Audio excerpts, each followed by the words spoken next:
Hola, ¿qué tal? Qué alegría tan grande poder estar nuevamente con ustedes en la meditación de nuestro tiempo con Dios del día de hoy.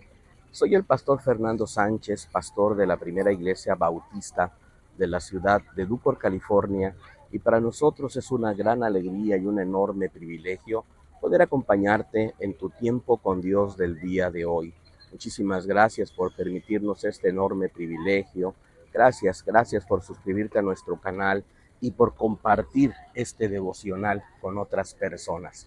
Es realmente una enorme bendición poder estar estudiando ahora en este año 2025, pues estas meditaciones en el Evangelio de Juan, un evangelio lleno de principios para la vida, un evangelio que nos permite de alguna manera conectarnos con Dios y poder seguir adelante. El día de hoy nos encontramos meditando en la escritura ubicada en el Evangelio de Juan, capítulo número 1, partiendo del versículo número 19 hasta el versículo número 28. Nosotros le hemos titulado a esta meditación de la siguiente manera: propósito de vida, propósito de vida. Y es que en la escritura vamos a observar cómo el apóstol Juan se está identificando, está tratando de hacer notar que a pesar de las evidencias del Espíritu Santo sobre él, a pesar de las evidencias del trabajo de Dios en su vida, pues él sencillamente no era el Mesías. Él está aclarando su función, él está aclarando su propósito, y es debido a eso que nosotros le hemos titulado así a este mensaje: propósito de vida. Me gustaría compartir contigo por lo menos 3 enseñanzas que creo al final son de mucha bendición para cada uno de nosotros y las podemos aplicar y aterrizar a nuestra vida. La primera enseñanza la ubicamos en el versículo número 19, 20 y 21 y le pusimos de la siguiente manera. Número 1, reconoce tu identidad. Reconoce tu identidad. Claro, para poder desarrollar el propósito que Dios tiene para tu vida, por lo menos en este año 2025, que está apenas comenzando, creo que lo que tenemos que hacer prioritariamente es reconocer nuestra identidad, reconocer quién realmente somos y quién realmente no somos, para evitar algún tipo de confusión de verdad en lo que nosotros estamos desarrollando en la vida. Fíjate cómo dice la escritura en el versículo número 19, 20 y 21. Dice así: este es el testimonio de Juan, cuando los judíos enviaron a Jerusalén sacerdotes y levitas a preguntarle: ¿quién eres tú? Él confesó y no negó, confesó: yo no soy el Cristo. Y le preguntaron: pues, ¿eres tú Elías? Dijo: no soy. ¿Eres tú el profeta? Y respondió: no. Entonces le dijeron: ¿quién eres? Me llama la atención cómo cuando le preguntan a Juan, tratando de que él pudiera aclarar, ¿verdad?, quién es, pues él no se agarró de las ideas de las otras personas para asumir una identidad equivocada, para tomar un protagonismo que no le correspondía, no. Lo que Juan hace sencillamente es que él se aterriza en su realidad de vida y al final de cuentas reconoce quién es él. Él reconoce sus limitaciones, él sabe que no es Elías, que no es ninguno de los otros profetas, él reconoce que no es Jesucristo, él entiende que a pesar de todo, él tiene un llamado y sabes, lo que está tratando de hacer es cumplir con las expectativas que Dios tiene para él y no con las expectativas que las otras personas tienen para él. Y muchas veces nosotros somos muy presionados en cuanto a la sociedad. Las personas esperan de nosotros cosas, circunstancias que nosotros quizás no tenemos, porque sencillamente Dios nos ha dotado de ciertos atributos, de ciertas condiciones, de ciertas maneras que tenemos, ciertas habilidades, ciertos talentos y dones que son los que tenemos, no tenemos más. Y al final de cuentas son precisamente para poder bendecir a Dios y para llevar adelante lo que Dios espera de nuestra vida. Bueno, hay una segunda enseñanza que yo puedo observar a partir del versículo 22 y 23. Y le pusimos de la siguiente manera, ¿sabes? Para cumplir tu propósito en esta vida. Número 2, enfócate en tu llamado. Enfócate en tu llamado. Creo que todos tenemos un llamado. Creo que todos de alguna manera tenemos algo que cumplir. Creo que todos de alguna forma estamos sobre esta tierra para poder desarrollar algún propósito, algo a lo cual Dios nos ha dado las habilidades, los recursos, todo lo que necesitamos para poder desarrollarlo.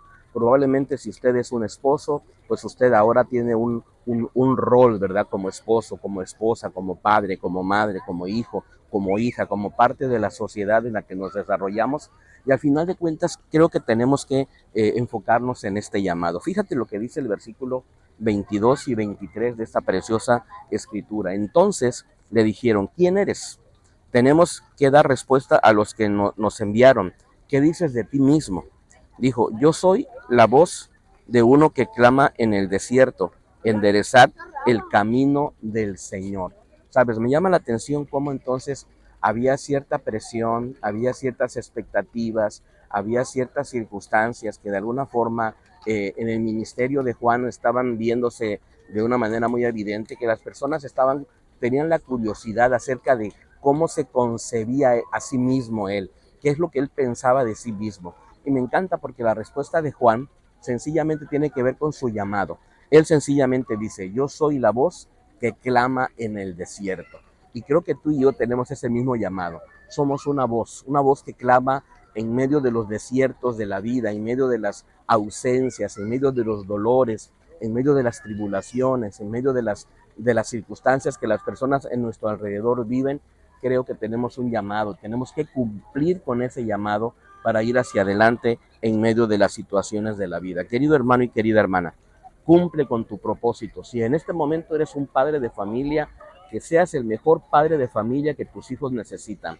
Si en este momento eres esposo, eres esposa, sé el mejor esposo, la mejor esposa para tu matrimonio, de tal manera que desarrollemos realmente una viveza en una relación donde Dios se manifieste entre nosotros. No te distraigas en otras cosas, no te distraigas en las expectativas que otras personas tienen de ti quizás, sino más bien realiza el llamado para el cual tú estás. Si tienes un ministerio, si eres un pastor, si eres una pastora, si eres un maestro, si eres un líder, si eres un diácono, si eres un anciano gobernante, si eres alguien que tiene un ministerio dentro de la iglesia, enfócate en tu llamado y sé también esa voz que clama en el desierto. Y hay una última enseñanza que podemos rescatar a partir del versículo número 24 hasta el 28. Y le pusimos de la siguiente manera: apunta siempre a Cristo. Claro, sabes, para cumplir el propósito de tu vida, fundamentalmente enfócate en el Señor, apunta hacia nuestro Dios Todopoderoso. Recuerda que tenemos un Dios que es grande, que es misericordioso, que está lleno de virtudes, y en medio de las circunstancias que estamos viviendo, necesitamos reconocer la grandeza de este Dios maravilloso, porque Él es bueno. Dice el versículo número 24 en adelante: los que habían sido enviados eran de los fariseos y le preguntaron diciendo, ¿por qué pues bautizas tú si no eres el Cristo, ni Elías, ni el profeta? Juan le respondió diciendo, yo bautizo con agua, pero en medio de vosotros está uno a quien vosotros no conocéis. Este es el que viene después de mí, quien es antes de mí, el cual yo no soy digno de desatar la correa del calzado. Estas cosas sucedieron en Betabara, al otro lado del Jordán, donde Juan estaba bautizando. Me encanta, ¿sabes? Porque Juan lo que hace es, en medio de su ministerio, reconocer la grandeza de Dios, reconocer que Dios estaba presente. Dice el versículo 26, pero en medio de vosotros está uno, a quien vosotros no conocéis. Querido hermano y querida hermana, Dios está en tu vida, Dios está en tu diario vivir, Dios está acompañándote y tienes que reconocerlo. Número 2, recordar que el único digno de recibir todo honor, toda gloria es nuestro Dios, como lo dice el versículo número 27, al cual yo no soy digno de desatar la correa del calzado. Y recordar al final de cuentas que en medio de lo que tú haces, en medio de la vida, tienes que reconocer tu propósito, tienes que aprender que tienes un propósito superior. Me encanta porque Juan dice el versículo 28, estas cosas sucedieron en Betabara, al otro lado del Jordán, donde Juan estaba bautizando. ¿Qué estaba haciendo Juan? Enfocado en su trabajo. ¿Qué estaba haciendo Juan? Haciendo la obra del Señor. ¿Qué estaba haciendo Juan? Sirviendo a este Dios todopoderoso.